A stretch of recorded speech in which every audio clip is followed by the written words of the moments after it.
Hey, thanks for making the journey out here on a rainy New York day, which I don't know if that's normal for this time of the year. I live in Montana. I just flew in from Norway, so this is like my urban deep dive. But super stoked to be here. I was in Midtown, which is a little hectic. This is way chiller, so feeling like my heart rate's kind of getting back to normal. So you're probably wondering who I am, besides the fact that I'm from Montana. My name is Charles Post. I'm an ecologist, filmmaker, edit a magazine, kind of do a bunch of stuff, but everything I do kind of ties back to ecology, ties back to the environment, ties back to the outdoors. And generally the theme of a lot of my work is like how people connect with nature. And a lot of times those stories talk about how our planet's changing, how these ecosystems are changing. And I try to incorporate a positive human element into it, right? There's tons of doom and gloom narratives out there, but hope and aspiration and positivity is super important. So that's a theme I try to hit on.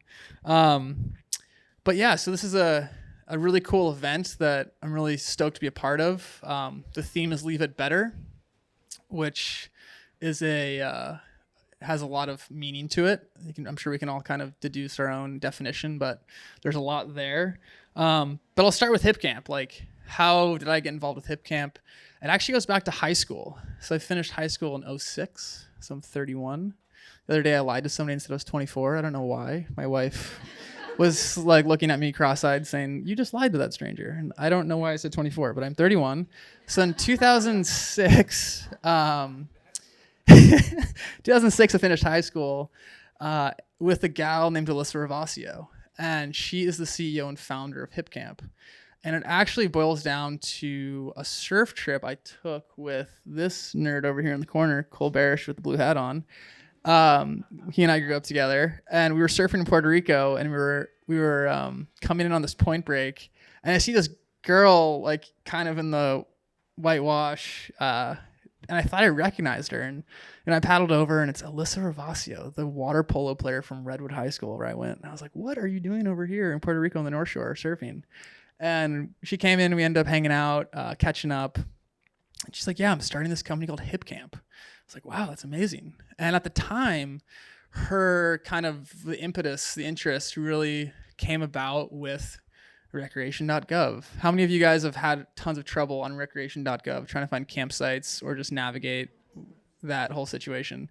So it was a common problem. And not only is recreation.gov challenging or can be challenging, but how does one find a campsite in your state, in your county, in your region, right? There's different jurisdictions for all these pieces of public land. How do you even like kind of lock down that campsite reservation? So she had this idea of starting an effort to really unlock public land and try to figure out how could we make that process smoother.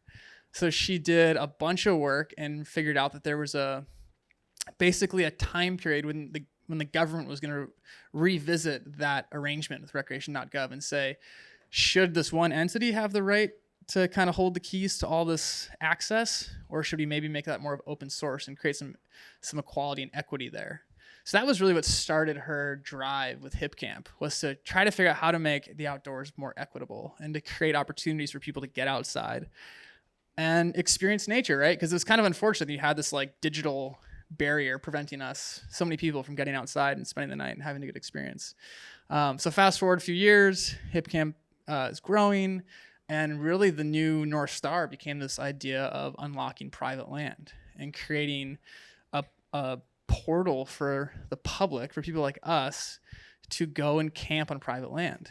And one of the amazing things about that effort is, for folks who grew up or have spent time in rural America, there's a similar narrative. Like, people have trouble keeping the land in the family. They have trouble being a farmer, being a rancher. Land's expensive, taxes are expensive, things are expensive. So this is a really awesome opportunity for this kind of complementary injection of cash into a person's pocket. And what the intent there for Hipcamp is to support their work, to support stewardship, to support the maintenance of these landscapes and these ecosystems.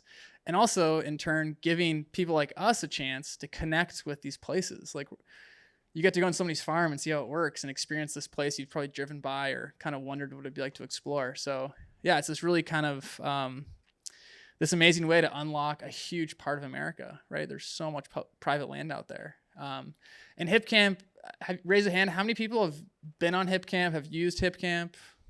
Oh, okay. So you guys kind of know what the deal is. Okay, very good. But yeah, they have like tree houses, yurts, cabins, tent sites, campers, kind of everything in between.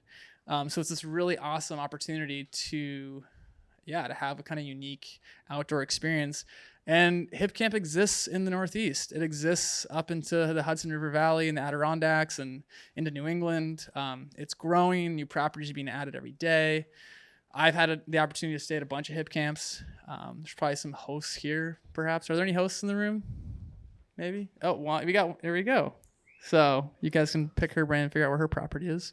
But yeah, so kind of moving into tonight, right? It's Leave It Better. And, have you guys heard of the Anthropocene?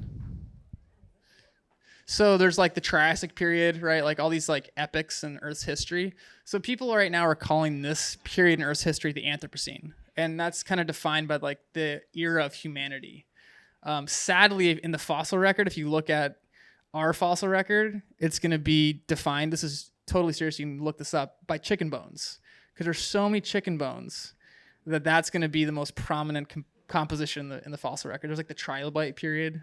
If you guys are familiar with nerdy stuff, but anyway, and it's oftentimes like projected in this really negative light, right? Like climate change, all these things are really negative. But I think what I'd like to kind of challenge you all with tonight is to think about the opportunity. We have this like really negative narrative, but there's an opportunity to do something positive, to make this period in Earth's history a positive one. Whether it's, we all have opportunities and ways to give back to the planet. So I think that's kind of the theme, is like, how can we kind of shift that narrative?